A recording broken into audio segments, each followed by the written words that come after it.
Hey Mike, what's faster? Threads of Fate or just doing the campaign again? Let's find out.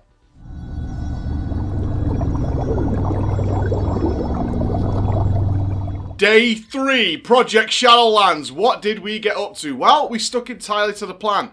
We had our hunter leveled, we got our hunter geared, now it was time for the alt. And what a session it was, because we have this choice. Which way do we want to level? Do we want to do the campaign again, and there's some iffy stuff happening there? Or do we want to do this Threads of Fate option with our alts, which people are a little bit abuzz about as to what is quicker? I just want to get my alt leveled and get it started. So it was Death Knight time, which will be my main alt. Looking at the screen after completing the Maw, I was torn. I didn't know which one I wanted to do, because on the beta, the Threads of Fate was really, really slow and not rewarding at all. With Threads of Fate, the choice is you skip straight to the end game, you get to choose your covenant immediately, but your leveling is just doing world quests and bonus objectives. Not the most fun in the world, and they're also not particularly experience lush. You tend to spend a lot of time running around just grinding mobs, not being interesting. However, there was rumours abound that dungeon spamming is really, really quick. Now, your mileage is going to vary massively here, because if you're like me, you hate dungeon grinding. I really dislike it. However, lots of people love it. There are so many people I know who never even left the main cities in previous games and just grinded dungeons. Just used the LFD dungeon, the LFD tool, and just grinded away.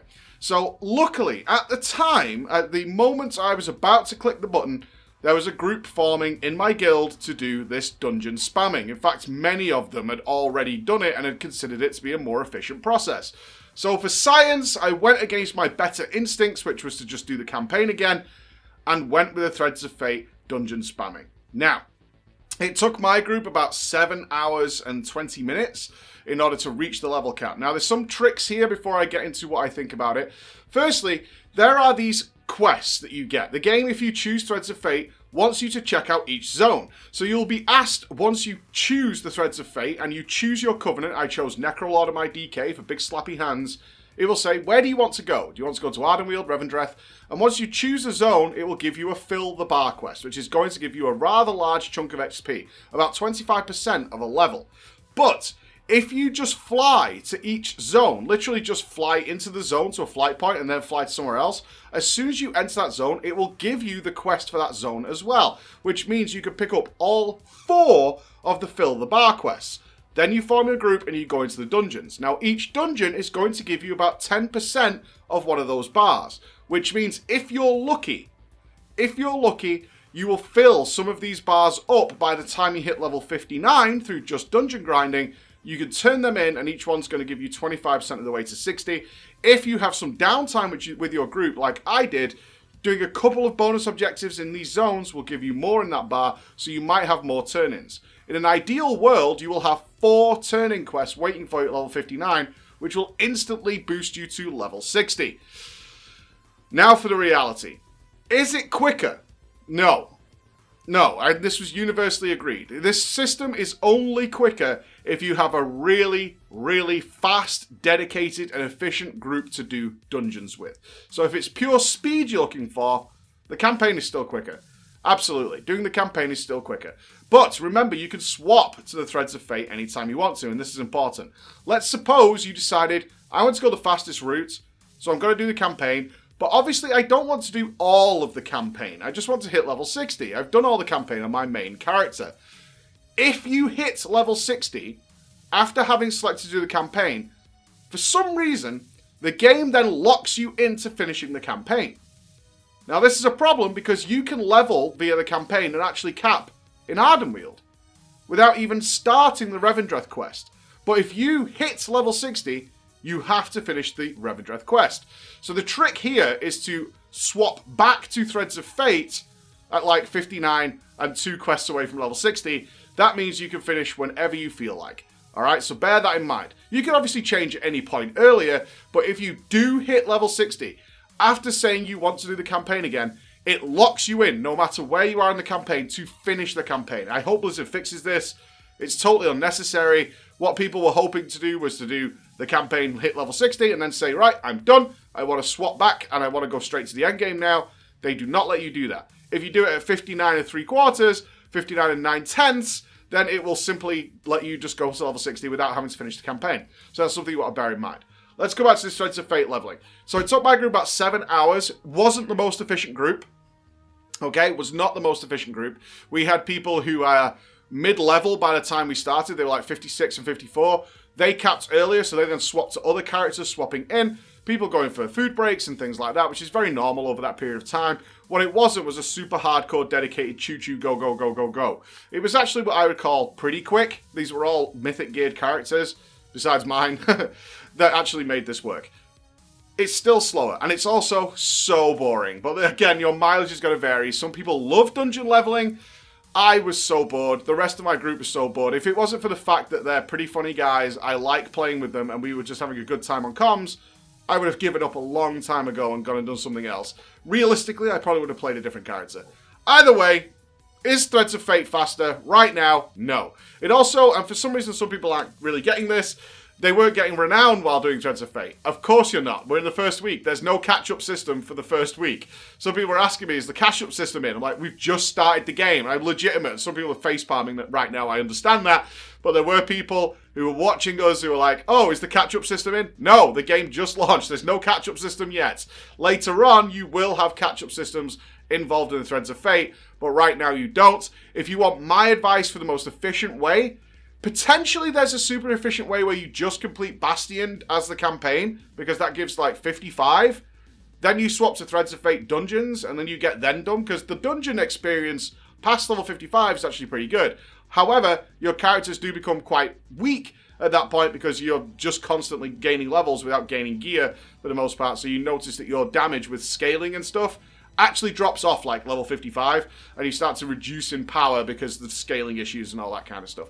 So that's something you want to bear in mind. The other factor is you only have 4 dungeons. If you are planning to do this dungeon spam, you only have Plaguefall, you only have Necrotic Wake, you only have, I think it was, you didn't even get Sanguine, Spies of Ascension I think we had, and Mists of Turnaside. The rest of the dungeons are level 60 only. I don't know what that decision is for people who've done Threads of Fate, is to not have at least 8 dungeons of variety. Blizzard probably didn't expect people to just hardcore dungeon grind, although they should have. They've done that since the history of World of Warcraft. So it's a little on the dull side. You've got 4 dungeons. You're going to be doing each of them like 10 times in order to reach level 60. So bear that in mind. Back to our DK then. So we did cap. Took about 7 hours and 20 minutes-ish, according to our tracking of times and things. Item level 130 DK was not mythic geared going into it. What to do then? Well, the group was feeling pretty good. We've finished our characters. We've got all these new, fresh level 60s. Straight to M0, following the same rules that we did with our Hunter. Let's go straight in there. It's going to take another couple of hours. If we can persevere through that, that's our Mythic Zero sweep done.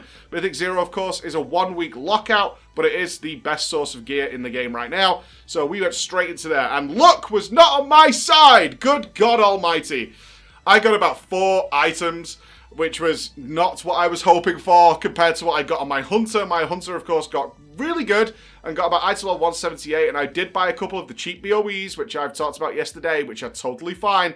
If they are cheap, you're not spending millions on them. But my Hunter did not do, my DK, I should say, did not do particularly well. Also didn't help there was a quest up yesterday to get Sorrowbane, but doing the in-between dungeons, doing world quests and things, I'd actually already completed the world quest that you need in order to get Sorrowbane, so I could not get the free 180 weapon, which was really, really a pisser. That was very much a pisser. So into the dungeons we got. I got about 4 items. I walked away 160-ish, 159, something like that. But I had some excruciatingly painful armor slots remaining. I still had item level 100 gloves. I had item level 100 chest. I had just these grim little items. So to the AH, inexpensive again. There are so many BOEs. We had 2 of them drop while we were doing dungeons. BOEs are so plentiful right now, and if you can afford them, again, I said yesterday, your mileage will vary. It depends on how big your wallet is and how popular your server is as to how many of these items are around. So looking at the AH, again, super cheap just to fill out those slots, leaving my DK running about 169. So 169 is where I'm going to leave the DK for this week. There's nothing more for me to get. The only upgrades are available really if I wanted to get some all BOEs, which is unnecessary, or to just wait till next week to get more Mythic Zero. But in terms of gearing up, they're both ready. That's our status report at the end of the day. Hunter is done and geared. DK, done and geared. And when I say geared, they're ready really to go into M+ at this point. We will have one more week of M0 spam next week in order to get some more efficient stats on both of them. But realistically speaking, they're ready for M+ now. We could jump into M+ and we could be really good. And some people were asking in yesterday's video, is it really that important to get gear? I can tell you guys, on my Hunter, even doing a couple of world quests and things, I'm already smashing and one-shotting stuff on both characters now. They are really like above the world stuff, and everything is going so much quicker, so much smoother, so much more relaxed. I'm not having to like slow down or pull one mob at a time anymore. We're now really getting to the stage where we can get efficient with this stuff. Getting gear early before you start doing other things, I think is really important. Our next step then is to go and have all the little fun optional stuff. That's where we're at, and that's my plan next. I'm going to jump into professions. I still haven't done Torghast on any characters. I want to jump into having a little look at them more and see what that's about. Maybe even check the callings out and check some Sanctum upgrades. So I have a huge amount of things I want to get done now. Now I've got several days on the weekend in order to start fleshing out these characters in terms of the whole package. Now the basics are done. So check in tomorrow to see exactly what we got done there, because I haven't decided my professions yet. Reminder, because some of you are asking Covenants, my Hunter is Night Fae. That is currently the best for raiding. However, it is extremely close to Kyrian.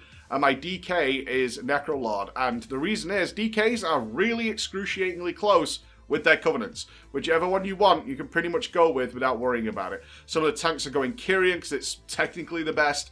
Some are going Necrolord because it's technically the best for like Unholy.